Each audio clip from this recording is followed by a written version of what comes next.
real bad headache. All right, good afternoon, everyone. It's good to see you here this evening. And we just want to say welcome and appreciate each one being here, the families of commissioners that are here this evening. So thank you each one for being here. At this time, we're going to have the West Caldwell Junior ROTC who's going to come, and they're going to post our colors. So if you would, please stand this evening.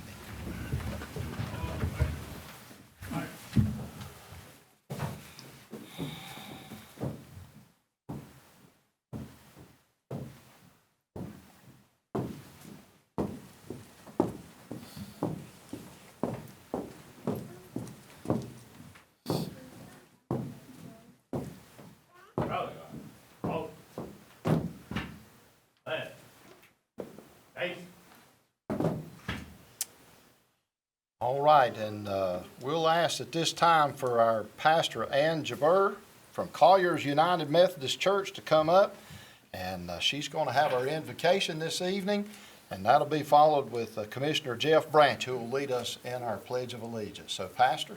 Thank you, and bravo for getting my name right. Yes, ma'am. That doesn't happen very often. So, as I was thinking about what to say tonight, I was remembering back in 8th grade when I took a Bible class in school, and one of the things we had to do every week for our little pop quiz was a memory verse. And the verse that came to mind was Proverbs 3:5, which is trust in the Lord with all your heart, and in all your ways acknowledge God, and God will direct your understanding. So with that in mind as a memory verse possibly for this week, I invite us to pray. Orders. Rest.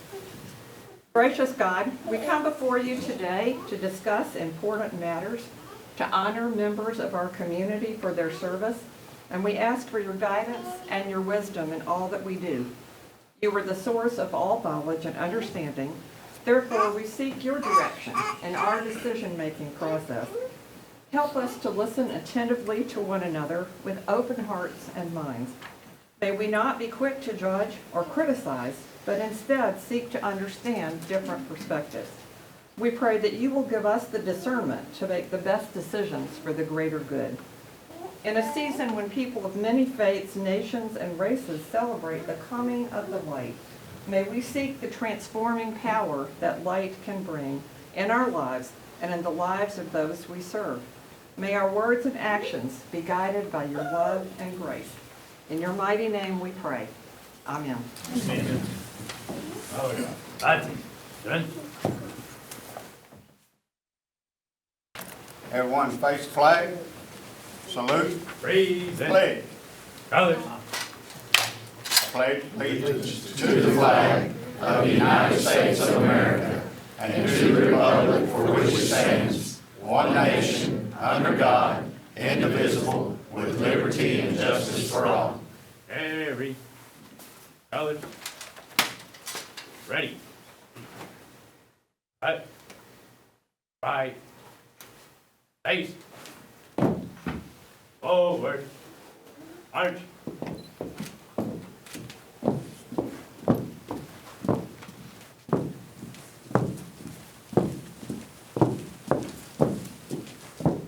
All right, thank you, everyone. You can be seated. Makes me feel like I'm in church. Stand up, be seated. Where's the offering plate?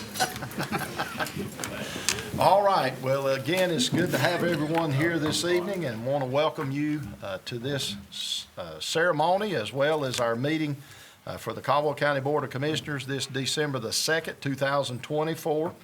And with that, I'll ask, do we have any amendments to our agenda this evening? Yes, sir. We have one deletion, item 5, minimum housing code enforcement abatement presentation of Mr. Kurt Willis. Because of our off meeting night, he got his dates wrong. So All right. we'll move him to January. All right, so the deletion of item 5 on your agenda.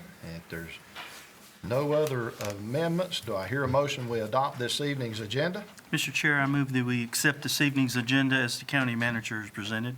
All right, any discussion? All in favor say aye. Aye. Any opposed? And that carries unanimously. And so the first item on our agenda this evening is the swearing in of our elected officials. As many know that we've just went through an election and we've elected three commissioners who are being sworn in this evening.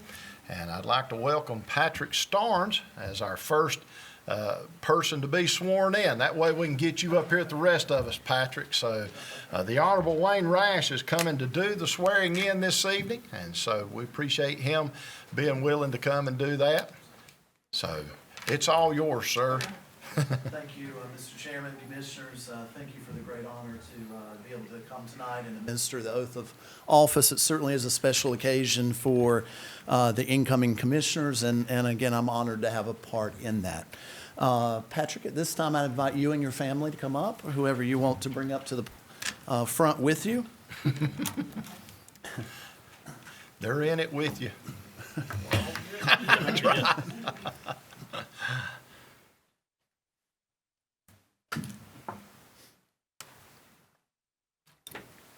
Patrick, do you want to announce who you've got with you? This is my wife, April. This is my son-in-law, Daniel. This is my grandson, Abram. This is my daughter, Savannah, my daughter, Lindsay, and her husband, Austin. Right. It's so nice to have all of you with us tonight. And at this time, Patrick, I'll ask you to place your left hand on the Bible and raise your right hand and repeat after me. I, Patrick Starnes, I, Patrick Starnes, do solemnly swear do solemnly swear that I will support that I will support the Constitution of the United States. the Constitution of the United States, So help me God. so help me God. I, Patrick Starnes, I, Patrick Starnes, do further solemnly do what? Do further solemnly Do further solemnly and sincerely swear and sincerely swear that I will be faithful I will be faithful and bear true allegiance and bear true allegiance to the state of North Carolina to the state of North Carolina and to the constitutional powers and to the constitutional powers and authorities and authorities which are which are or may be established or may be established for the government thereof, for the government thereof, that I will endeavor that I will endeavor to support, maintain, and defend to support, maintain, and defend the Constitution of said state, the Constitution of said state, not inconsistent with not inconsistent with the Constitution of the United States, the Constitution of the United States, to the best of my knowledge to the best of my knowledge and ability, and ability, so help me God. so help me God. I, Patrick Starnes, I, Patrick Starnes, do further swear do further swear that I will well that I will well and truly execute and truly execute the duties of the office the duties of the office of Caldwell County Commissioner of Caldwell County Commissioner according to law, according to law, so help me God. so help me God. Congratulations.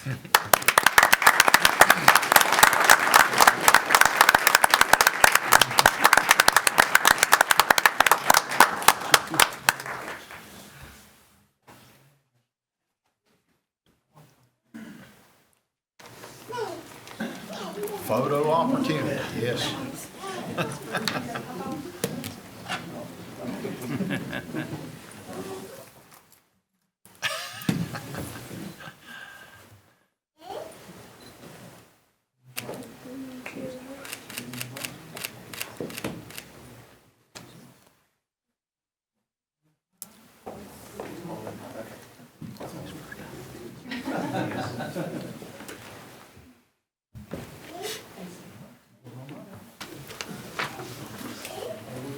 Come right here. Take your seat. And then I would invite Commissioner-elect Jeff Branch to come down and his family to come up and join us as well.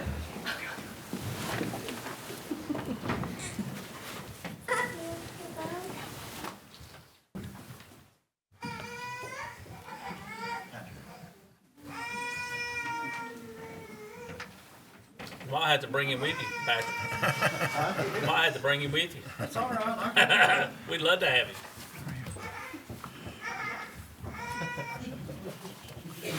Congratulations. Thank you. All right.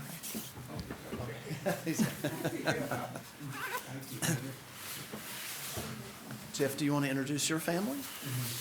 This is my mama, Barbara Branch. My Teresa Branch.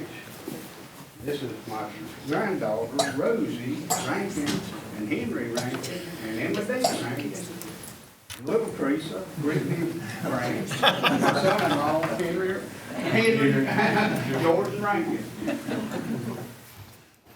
Definitely little Teresa. Oh, you know that. Not denying her mom. Okay, at this time, Jeff, you will place your left hand on the Bible, raise your right, and repeat after me. I, Jeff Branch, I, Jeff Branch, do solemnly swear do solemnly swear that I will support that I will support the Constitution of the United States. the Constitution of the United States. So help me God. So help me God.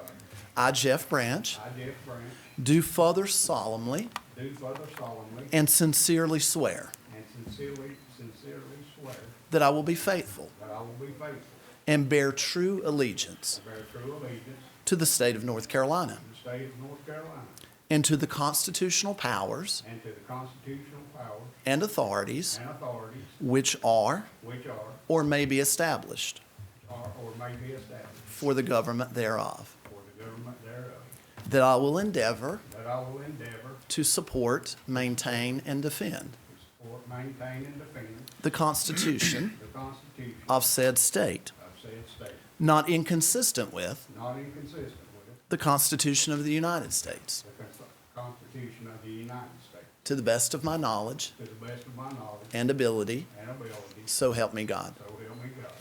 I, Jeff Branch, I, Jeff Branch, do further swear do further swear that I will well that I will well and truly execute and truly execute the duties of the office the duties of the office as a Caldwell County Commissioner, as a Caldwell County Commissioner, according to law, according to law, so help me God. so help me God. Congratulations.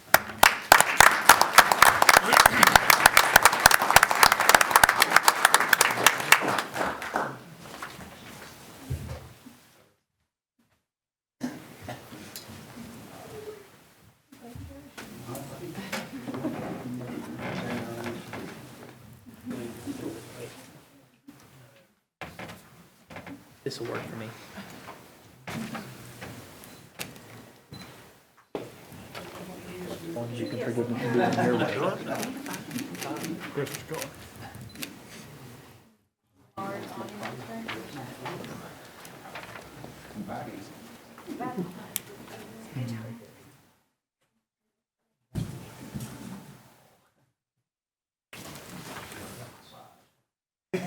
I can tell. Wait till you see my mom. And at this time, I would invite Commissioner-elect Randy Church and his family to come up.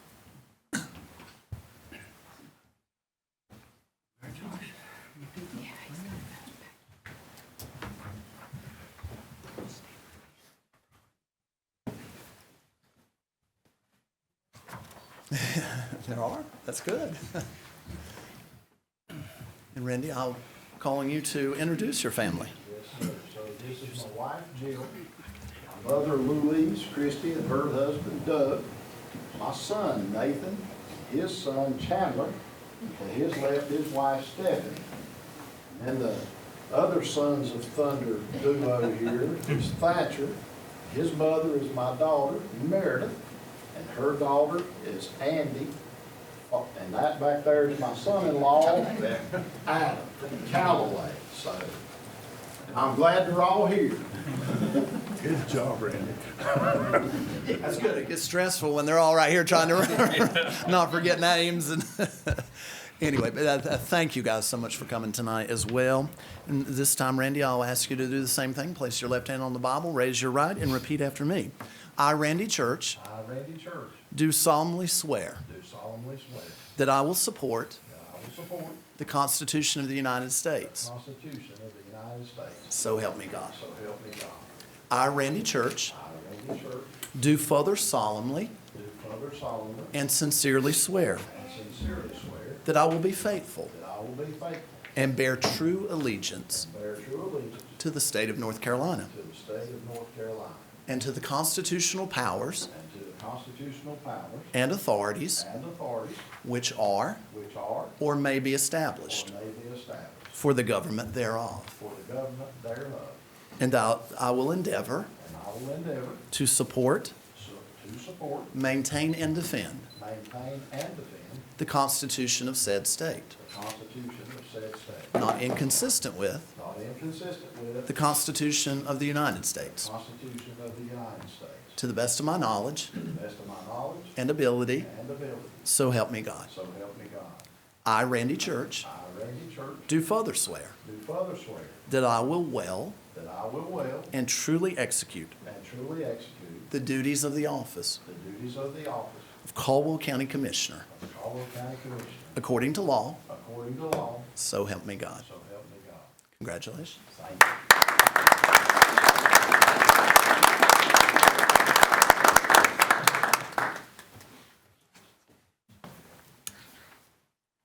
All right, maybe we can all get in the picture.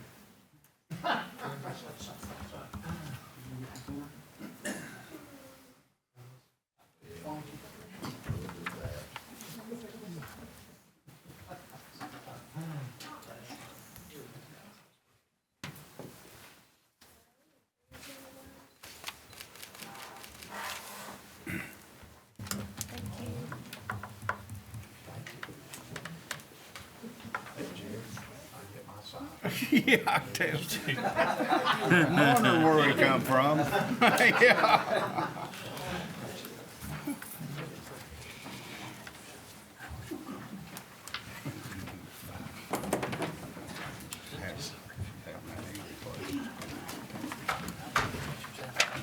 All right, so again, appreciate everybody being here for that, and it's a special time.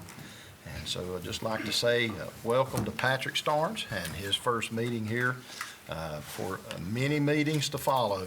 And so we do appreciate him and appreciate his family coming tonight. It's a special time. It's always a special time for the first swearing in. And so it's a special time each time as it succeeds, but that first one is kind of unique. So hope we done it right for you, Patrick. I appreciate it. Yes, sir.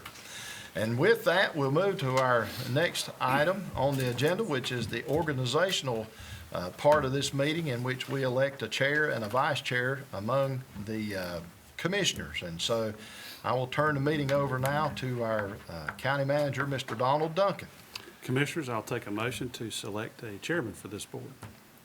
Mr. County Manager, I move that I nominate Commissioner Randy Church for chair. Is there a second? Second. All in favor? Aye. Thank you, gentlemen. Now I'll take a motion to select a vice chair for this I'd board. like to nominate Patrick Starnes for vice chair. Is there a second? Did you have another one? Or you, He's waiting for a second. oh, Not seeing a second. Motion fails. Is there a nomination for anyone else? I'll nominate Commissioner Mike LaBrosse. Is there a second? second. All in favor? Aye. Aye. Thank you. All right, moving on. I'll turn the meeting back over to our chairman. All right, so thank you for that, and appreciate the show of support in continuing as chair, even though I'm always willing to let somebody else take that helm when they want to. So, but we do appreciate it. That brings us to item 3, which is an adoption for our 2025 meeting calendar. And I think that's been presented to us and has been laid out. Is there any discussion about the meeting calendar that needs to be made or brought forward? Hearing none, do I hear a motion that we adopt the meeting calendar for 2025 as has been presented? Mr. Chairman, I make a motion that we adopt the 2025 meeting calendar as presented. All right, any discussion? All in favor, say aye. Aye. Any opposed? And that motion carries. Next is a recognition this evening of the West Caldwell High School Junior ROTC and their accomplishments recently. So Mr. Jimmy Harrison, our deputy manager, is here and going to explain what's going on with all of this. My reading glasses. Good evening, Commissioners. I come before you tonight to request the presentation of the Caldwell County Moving Mountains Award to 4 West Caldwell High School Navy JROTC cadets. They are as follows: Cadet Lieutenant Junior Grade Caleb Kirby, Cadet Chief Miles Sterling, Cadet Petty Officer First Class Aiden Kirby, and Cadet Lieutenant Caleb Kunkel.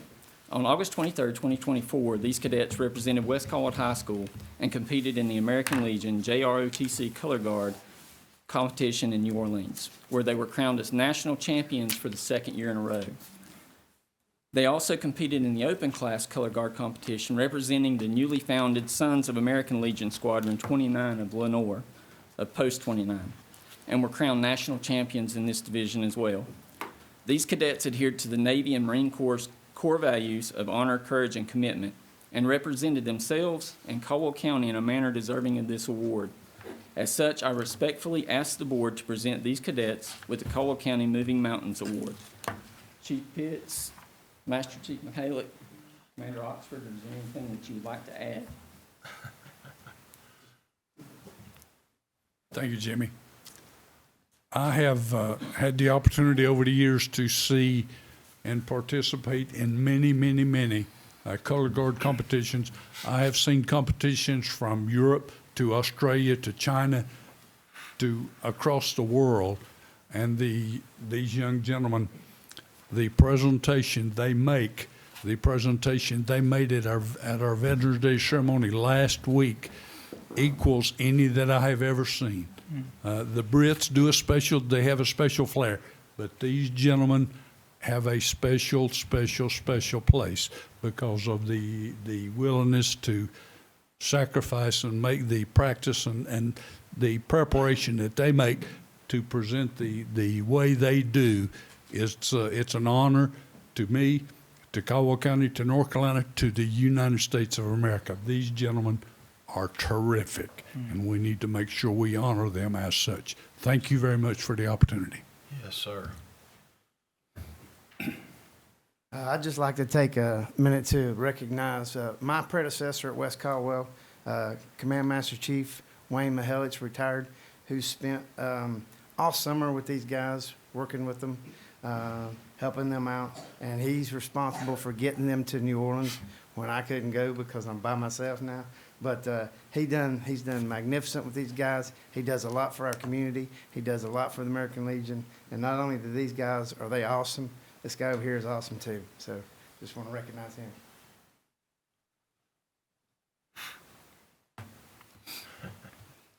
This evening's about them. It's what they did. They came together as a team, and when we first started practicing, it was like, Master Chief, we're never going to get this. Well, not only did they get it, but they showed that they were better than anybody else because they competed against 9 other schools from 4 different states, not just locally. This was the big time. And then when they performed and competed as a Sons of the American Legion group, they went against a team that had won in the open competition before from Los Angeles, California, and they beat them too. And it's because of what they did. They put the time into it, they listened, and they did what they knew to be right and showed that we may be from a small town in western North Carolina, but we've got good people, and here they are now. Thank you. All right. Yes, sir. So do I hear a motion that we award these young men the Moving Mountains Award this evening? Mr. Chairman, I make a motion that we award the Moving Mountains Award to West Caldwell High School Junior OTC, JROTC. All right, any other discussion or comment? I think it's been well said and well represented, but we're very proud of these young men and appreciate what they stand for and what they've done for our community. And I'm a West Caldwell alumni, so I'm very proud that they're from West Caldwell. And so with that, I'll call the question. All in favor say aye. Aye. Any opposed? And that motion carries. So we're going to come down and present them now.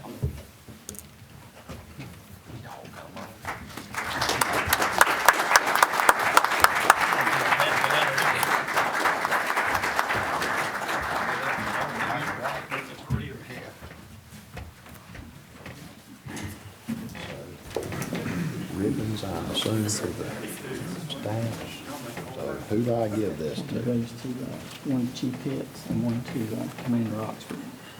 One's for the Legion, one's for the high school. All right. Thank you, Randy.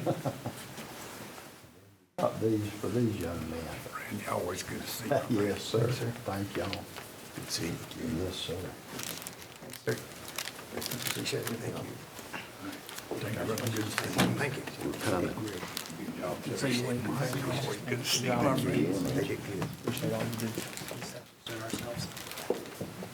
Caleb, I don't know if you can hold this and that flag too, but we certainly appreciate you and congratulations.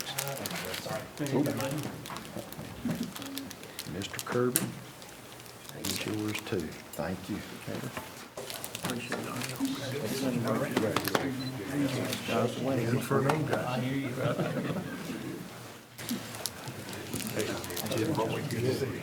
I'm glad you got a name tag.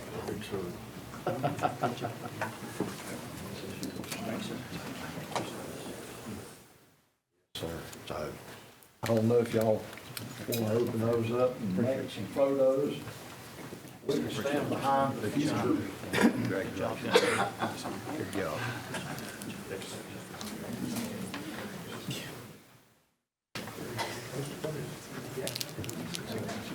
Just stand behind them with them. That work for you?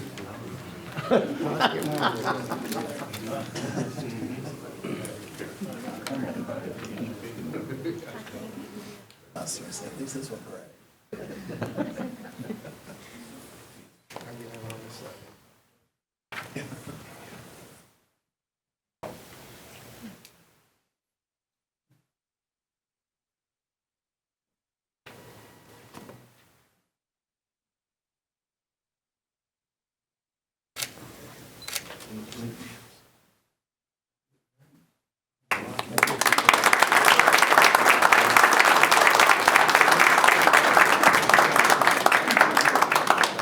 Good work. Appreciate you guys. Good work.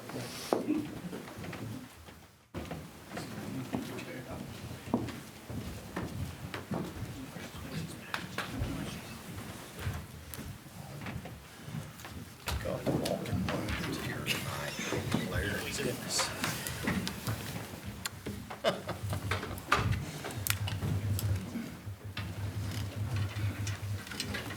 All right. Next on our agenda is a budget revision, and this is dealing with pump stations and the project ordinance for those. So, Mr. Donald Duncan. Yes, sir. Heather Cox wanted to be here tonight, but the illness has got her voice, so she couldn't speak even if she was here. So I'm taking over tonight, and I'll try to remember this. I believe my presentation is live. Oh, sorry.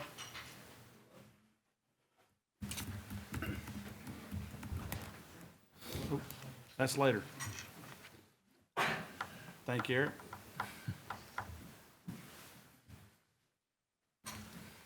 All right. So one of the things that we've been looking for is grants and low-interest financing that we can use to improve our water system. There's been a couple opportunities for grants to come up, and we didn't have projects ready to go, what I like to call shelf projects, where they're through design and they're ready to go to final permitting at any time you have money that comes down from the federal state government. There is a new round of what's called rural infrastructure grant money that's coming. It's commonly referred to as BRICS, B-R-I-C.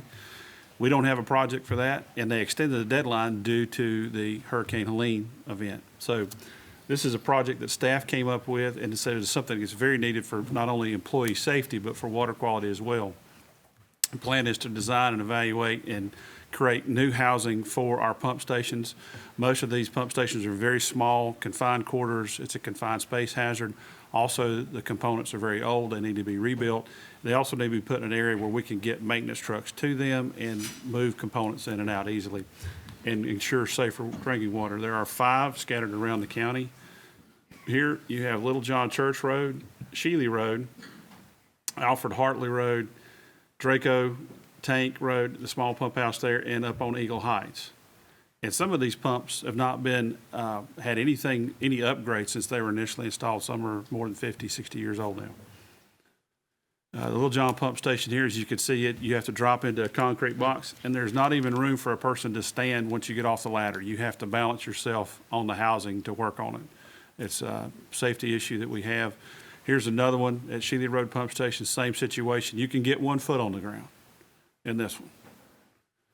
This is the Alfred Hartley Pump House. You can go in and turn around and go out. That's all the room that's in there. It's a bare minimum for this one, and there needs to be a lot of maintenance done on this one and increased as well to maintain pressures in the county. Draco Pump Station is one of our newest, and it's just a prefab unit. You can access everything from standing outside, but it's prone to freezing and needs insulation, so a better facility here would be important. And here's the Eagle Heights Pump Station, probably our most dangerous one. You cannot stand up in there, so you have to work doubled over in order to extract these very large pumps on that one because of the elevation change. So we've solicited Clayton Engineering to do a study on this, do a field survey, do civil site design, architectural, electrical, and permitting, and we'd like to have these as 5 projects. Once we get to a point of design, we would get construction estimates on them and try to apply for grants. And even if we don't get grants, I suggest that the council every year, budget year, try to do 1 or 2 of these every year to upgrade, whether we get the grants or not. And that's it. All right, so I guess in preliminary comments of that, I know our pump stations are in need of some maintenance, general maintenance. As the manager said, we've got some that's been 50 years plus, hadn't been a whole lot done to them, which makes us good stewards of everything, as well as our maintenance and support staff there, and especially Barry Calloway. I'll just call his name out. I think he's worked on them for that 50 years, and he's still with us. But it is, I think, something that's needed. So do I hear a motion this evening that we adopt this budget resolution and ordinance? I'd like to say something if I could. Yes, sir. The Clayton, is this the same people that's working on the project in Sawmills? They're, yes, one of the engineers at the county. Have they got us any drawings back on it yet? Yes, sir, yeah, we're actually in procurement right now for parts, and it should be going out to bid for the actual equipment for that. Okay. Yeah, we've been waiting on the Appalachian Regional Commission for almost 2 years on the funding. The design and engineering was done over a year and a half ago. Okay. Go ahead, Randy, I'm sorry. Okay, that's okay. Nope. You got all the rights to question anything you want, Patrick. So, yes, sir. Anybody else have a question, or I'll entertain a motion? I'll make a motion. All right, so Patrick's made a motion. Any other discussion? Hearing none, all in favor say aye. Aye. Any opposed? And that motion carries. And so thank you for that. And then next is a resolution. This is in a conveyance of surplus property to the Patterson Fire and Rescue Department. And again, Mr. Donald Duncan. Yes, sir. We have a tradition of being able to allow our nonprofit partners and subsidiary corporations to use county equipment. There's been a request from fire departments over the last 3 years to have equipment. This is a request from Patterson Fire Department to utilize a 2015 Ford F-150. And the resolution there before you would allow it to be contributed to the fire department. All right. So hearing the recommendation, what's the pleasure of the board in adopting this resolution? Mr. Chairman, go ahead, Patrick. I'll make a motion, Mr. Chairman, that we do that. All right. Any other discussion or comment? If I'm right on this, like if they decide to sell it or something, they have to offer it back to us. Yes, sir, yeah. Or if they do sell it, If we they get the sell it, proceeds.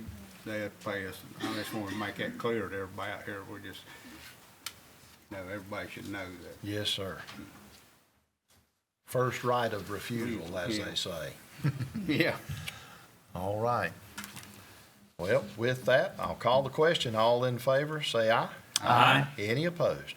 And that motion carries as well. And that brings us to our consent agenda this evening. And again, Mr. Donald Duncan.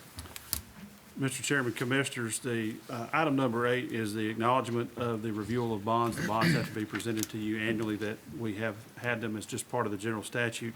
Register of Deeds is an amount of $50,000. The finance director has to be bonded for the amount of $1 million. Our sheriff has to be bonded for the amount of $25,000. Myself as county manager, $50,000, and the tax administrator, $50,000 as well, per state statute.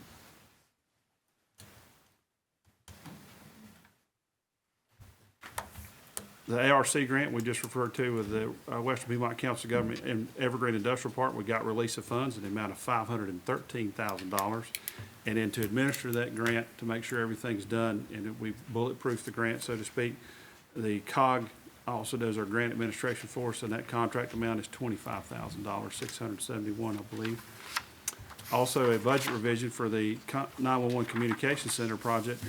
Very pleased to announce that we received in excess of $2.6 million. This goes to purchase equipment for the future comm center. This will be consoles, furniture, basically everything to start with. This would be the first of a couple of grants. This is one to get you started as you go through construction to get everything ordered, and then as we scale up, we can apply for additional funding in the future. We'd like to apply for another 1.8 to 2.3 million, depending on pricing at that time. Budget revisions, Duke Energy Foundation has gifted us $25,000 of, this will be high angle rescue equipment. The reasoning behind this came as the grant opened up just after we had our second drowning of the year in Wilson Creek area. We were borrowing equipment from other communities, as well as the Lincoln County Sheriff's Department had a high angle rescue team they brought up and helped us with the search. Our Sheriff's Department emergency management team said, hey, we need additional equipment, and so luckily we'll be able to get that, and it will be for use through the entire county, the amount of $25,000. Resolution item 12 there, that is a resolution supporting the repair of the Blue Ridge Parkway. Senator Deanna Ballard reached out to most of you. Mile marker 282, I think it's around 300 and something now, is still closed. The estimated damage from Hurricane Helene in the state, non-federal damage, is $53 billion. The Parkway, in addition to that, is estimated between $7 and $10 billion just on that one piece of infrastructure. That's the most highly visited part of North Carolina, believe it or not, more than even our coast. It is a major economic driver for the counties in the western part of the state. And so she's gathering support to our elected officials in Congress and Senate to try to get more money and funding to replace that asset. Budget revision for the Sheriff's Office to purchase a robot. Yeah, we already have this robot purchased, an amount of $24,000 in the current budget. This is to use our asset seizure funds from the Sheriff's Office to purchase a component of that delivers the OC spray. So we can send it in if there's someone holding someone hostage, we can gas the room without our folks having to get in close proximity and putting themselves at risk. It'll be a nice addition for that piece of equipment. Our older robot, as you remember from last year, the control board went out, and it cost more to replace that control board than it does the robot. Sheriff's Office acceptance of the Gary Sinise Foundation. They paid Honda of North Carolina for 2 4-wheelers that we've been able to use in the recovery efforts for Hurricane Helene. Also, we are applying for a new Sheriff's Office approval submission to the National Police Dog Grant, amount of $5,000. You can see the dog that's retiring here. She just helped us make one of the largest drug busts in Caldwell County history. The sheriff's here if you have any questions, but that goes to show you that's a small return, or a large return on a small amount of investment there. Item for discussion is the Sheriff's Office acceptance of the Lenco Bearcat Award. This was $1,000 donated by the Lenco Corporation, who built our armored personnel carrier, and it was used to purchase chainsaw, medical litters, dynamic rope, portable lights, first aid kits, and bar oil and fuel for to be used with the Sheriff's Office. We already have those items in house. All you're doing is accepting that award of that grant. Sheriff's Office acceptance of the North Carolina Community Foundation grant. This is for the Kids in Cox grant in the amount of $2,500. Item 18 is the replacement of a damaged patrol car. The car was set to be repaired, and they realized there was more damage underneath, and so it was ultimately totaled. We got replacement value of $15,958, and then we're going to add $52,000 from fund balance to replace that car. We already have a quote this year from O.C. Welch Ford of Summerfield, and they will honor that price, even though it's about 5 months on since that last quote. So we're very happy with that. This is a snow plow for the truck that we purchased back in the spring that we purchased used. We found a good deal from a local dealer in the amount of $8,965 to add to our fleet of plows. Health Department agreement addendum this is for child fatality. We're receiving $1,390. This is for a multidisciplinary team to be paid to review any infant death cases in the county. Hurricane Helene documentation coordinator. This is something that I think we're going to desperately need As you know, the recovery funds are significantly more than the disaster funds. So as we get through more hazard mitigation money, the county will be eligible to apply for millions of dollars. What we'd like to do is add a seasonal staff person to help us with that financial documentation. So it's essentially an internal auditor to help us make sure that we submit everything. This will be 100% reimbursable by FEMA.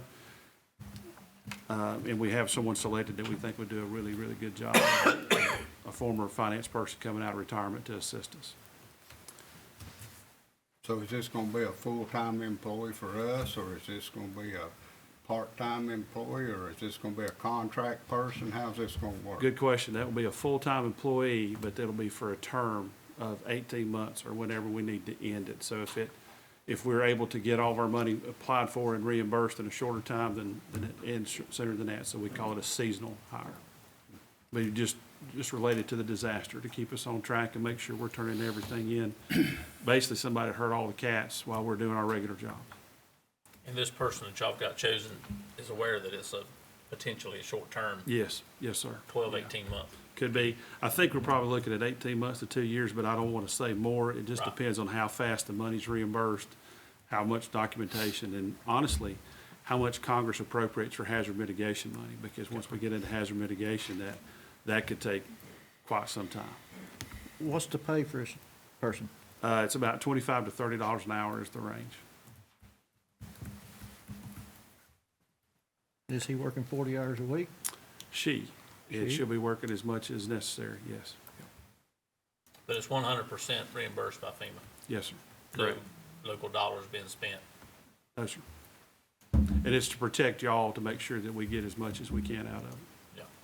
Well, I know that stuff can get tricky too, the documentation of all of it. Correct. Yeah, you could get turned down for quite a bit, and there's a whole appeals process, and some appeals take years, so you want to make sure you've got everything documented. And you have to keep records for, I believe it's 10 years after an event closes. So if you'll remember Hurricane Hugo, it took, I think it was 13 years to close out Hugo for most communities. So you have to make sure everything's there and ready to go and accessible. So you essentially maintain the documentation for, in that case, 23 years. Training module for Cages Mountain EMS base. This is one of the assets that we wanted to add to the base to allow us to put in a life-size full ambulance box so we can train our people and upgrade. This will be an actual working ambulance EMS box. It'll be a used box that we purchase and get it refurbished and updated, and we'll go in the building in order to train paramedics with. Most of these, if you'll find, there's grants for $250,000 or even $500,000 if you can get one, typically going to a community college.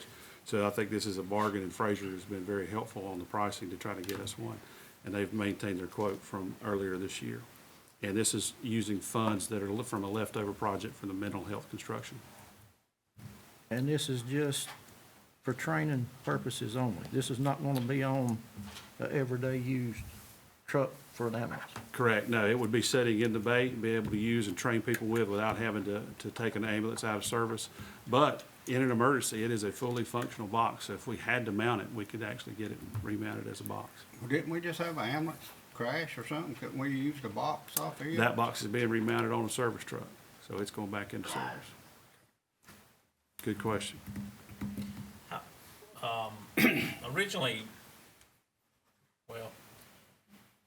Originally it was said that Fraser was gonna donate this box to us.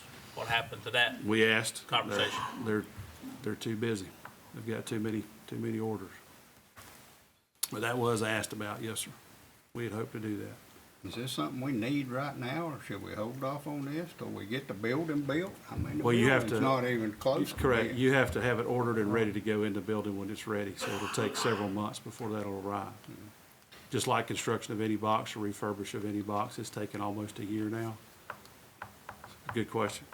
Is the building built around the box? I mean, can you take the box out? You can, yes. Okay, it's It's like designed to be it'll able be to like a slide bay. in and out. Yep. It'll be like a garage door bay type where you can pull it in and out. Yes, sir, that's correct. What's the estimated time on the building being finished? I believe, if I remember right, I've slept since then, and we've had this hurricane. I'm thinking we're gonna be in August of '25, if I remember right.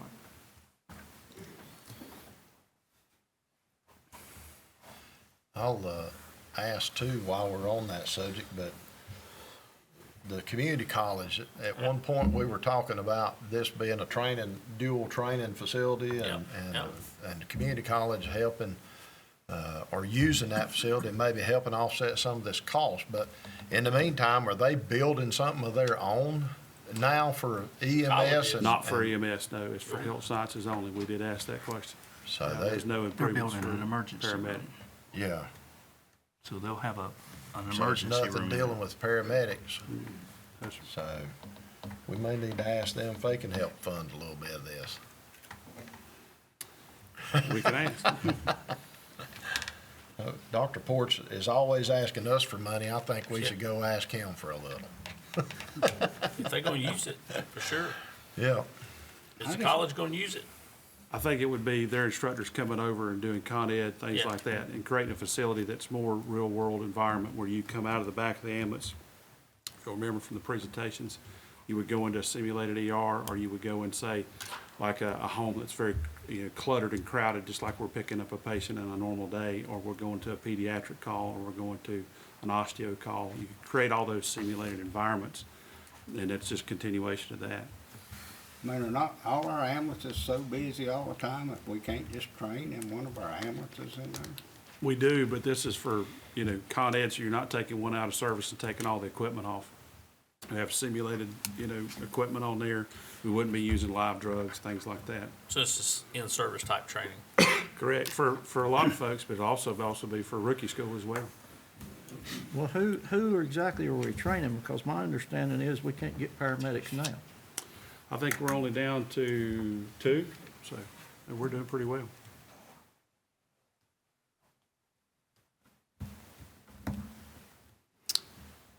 Any questions else on that item? I just don't know if I'm ready for that yet. I think the architect design was planning for that, right? Correct, yeah.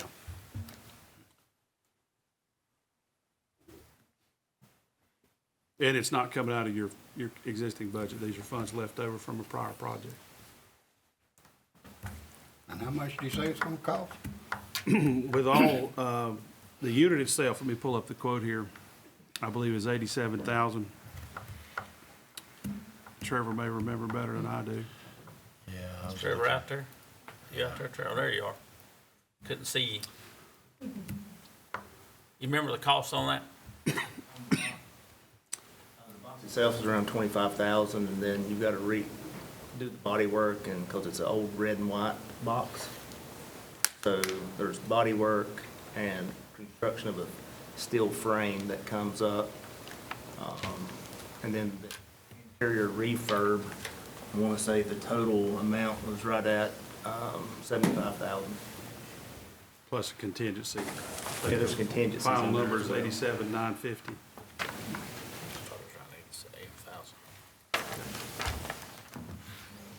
And then your total line item for furniture, design fees, construction, legal fees, anything that we need to do on that project for final obligation is $132,998, but you won't spend all that. Hey, Trevor, I hate to put you on the spot. Come up here and talk to us for a second. That's the reason easier to put him on the Talk spot. to us about the plans around this training stuff with the community college having their So the- program and So the plans for this would be to train not only new incoming EMTs that's starting fresh off the street. There's plans to start getting high school programs and high school students starting at EMT using this facility. Our local fire departments to come in to practice with lifting, using the stretcher, being in the back of the ambulance.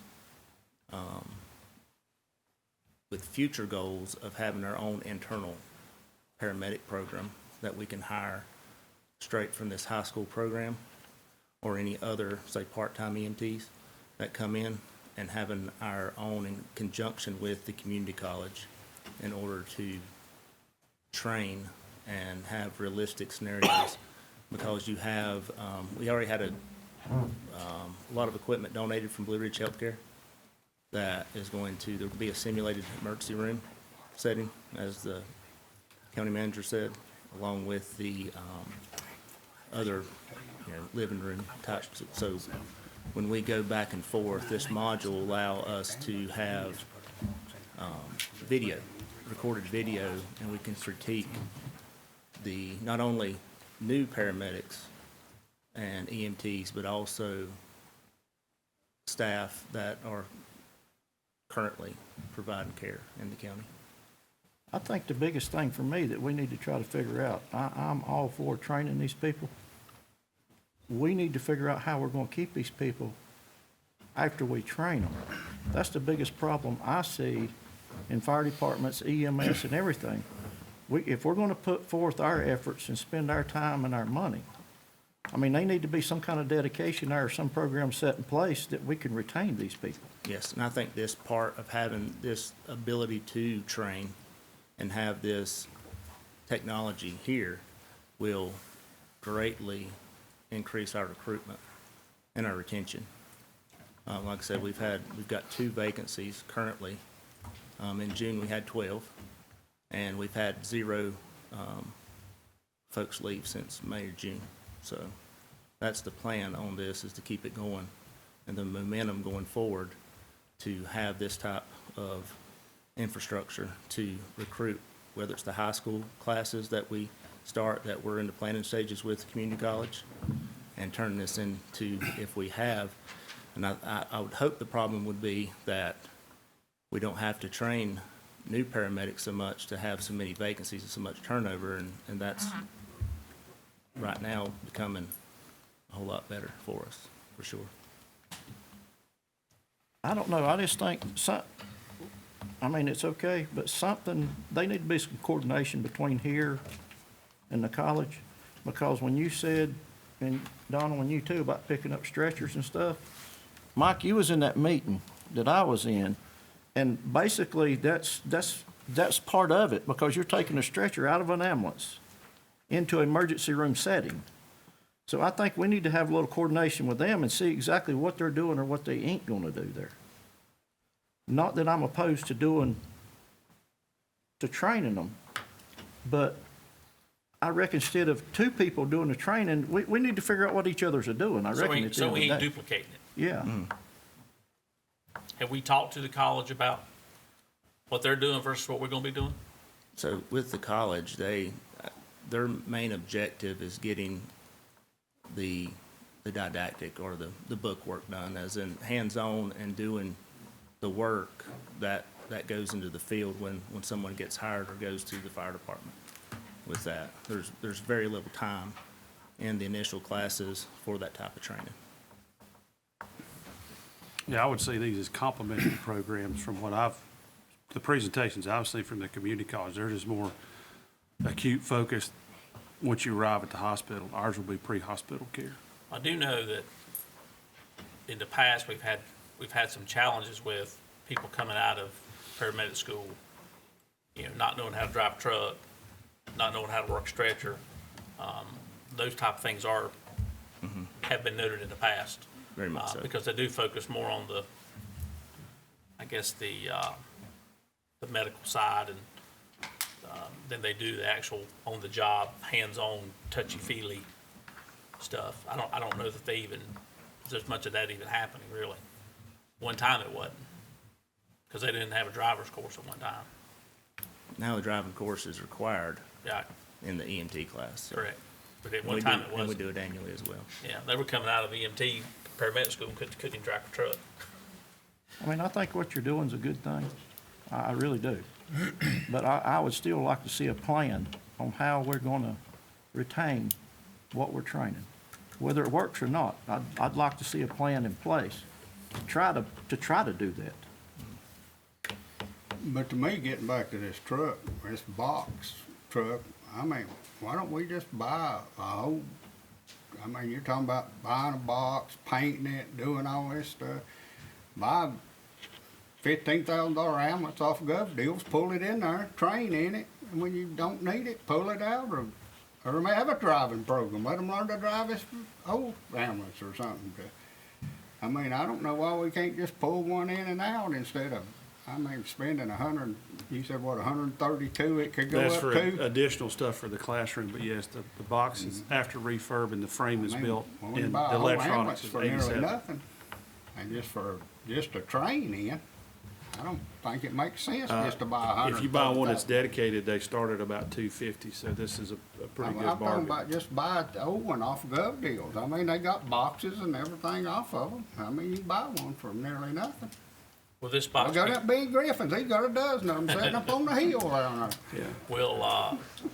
will this box be set up like the other trucks in the fleet? It'll be identical to our current fleet Yeah, that we've got. That'll be, the same, Which- everything in the back. that helps because they're trained on a specific, they know where everything is located in a box. Every time somebody comes from another place, I'll just add that, several years ago, we made a concerted effort to buy Fraser, We did. in which this is where this box is coming from. So in like manner and all of the particulars inside the box is going to emulate exactly what we've got in service, which Correct. is good for us. The second part of all that is the continuing ed portion that our paramedics have to have, and with this box being inside, it will allow that opportunity. I think when it's bad weather and raining, snowing, whatever it is, I'm looking at this a little bit like the power lineman program at the community college where they put the poles inside and they can go inside and do the training in there in whatever weather it is. So it'll be beneficial for our paramedics to be able to have that opportunity and be inside and to be able to train out of the elements when they need to be able to do that. And we're trying to wedge that in continuing ed while they're on duty, instead of bringing them back in when they're off duty and having to compensate them through overtime. So it's kind of all working together, and I understand it. Just want to make that comment that I believe it'll be beneficial for us. It is a lot of money, and if we can squeeze somebody else out of some, I'd certainly offer that too. So if community college comes over there and wants to use it, we need to set up some sort of fee program. We go over there sometimes, we have to pay fees for stuff, and so we may need to look at that coming back. So, or any of the outside counties and agencies that want to come and use that. I think the closest one that's done this is Cherokee Tribal. They've got the same concept that they come out that did same project. I'm not opposed to this, but to Commissioner Starnes' point, I'd like to make sure we're not duplicating the training, and that I know sometimes in government, we have a tendency to, we have great ideas, wonderful things, and it all looks good up front, but over time, it starts to dwindle down. And so I want to see, if we're going to have a training facility there, I want to see it being used, whether it be from our staff or community college, or to Chairman Church's point, outside agencies or whoever. I just want to make sure that we're actually using what we say what we have there. Absolutely. And getting the benefit from it, so. Yeah, we don't want you to come back and have to pay to send somebody off for training. Right? That's right. When we can do it at the house. Yep. So we'll be watching. How's that? That'll work. The next item is the appointment of Miss Ashley Young as the plat review officer for the town of Rhodhiss. As you know, we require each community to send us their own approved plat review officer. We no longer do plat reviews for them to make sure that all their zoning ordinances are conformed to. Appointment of Judge Andrea Plyler to the JCPC committee, and the minutes from November 12th. All right, so that brings us to the end of the consent agenda. Do I have any comments about that and/or a motion that we adopt this evening's consent agenda? I'm about for everything with that module. I'm against it on the consent agenda. I just think we can buy used ambulance and pull in there and do just as much with it for nothing compared to what we're gonna spend. All right, so that's noted from Commissioner Branch. Mr. Chair, I move that we accept this evening's consent agenda as the county manager is presented. All right, so I'll call the question. All in favor say aye. Aye. Any opposed? I'm opposed to one part. Yes, sir. All right, so hearing that, I'll entertain a motion that we adjourn this evening. So moved. All in favor, say aye. Aye. Again, thank you everyone for being here. We are adjourned. Another ambulance in there